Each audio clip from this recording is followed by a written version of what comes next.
গণপ্রজাতন্ত্রী বাংলাদেশ সরকারের প্রধানমন্ত্রীর অত্যন্ত গুরুত্বপূর্ণ ও স্পর্শকাতর লাল টেলিফোনের তার চুরির ঘটনার সঙ্গে সরাসরি জড়িত থাকার অভিযোগে সচিবালয়ের এক আউটসোর্সিং সদস্য ও এক ভাঙাড়ি দোকানিকে গ্রেফতার করেছে পুলিশ। ৪ জুন বৃহস্পতিবার ডিএমপির মিডিয়া সেন্টার জরুরি সংবাদ সম্মেলনে এই তথ্য নিশ্চিত করে।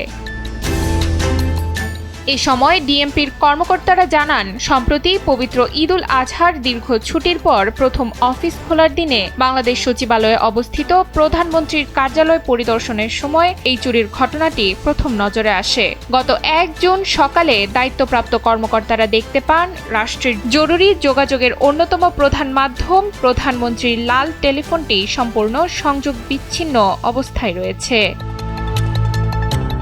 বিষয়টি তাৎক্ষণিক সরকারের উচ্চ পর্যায়ের সংশ্লিষ্ট কর্তৃপক্ষকে জানানো হলে বাংলাদেশ টেলিকমিউনিকেশনস কোম্পানি লিমিটেডের একটি বিশেষ প্রকৌশলী দল দ্রুত ঘটনাস্থলে গিয়ে কাজ শুরু করে। টানা ৭ ঘণ্টা নিবিড়ভাবে কাজ করার পর প্রধানমন্ত্রীর লাল টেলিফোনের সংযোগটি পুনরায় চালু হয়।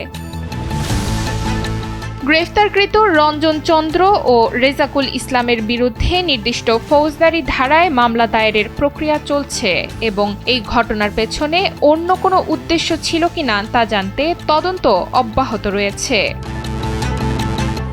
ডেস্ক রিপোর্ট, সময়ের আলো।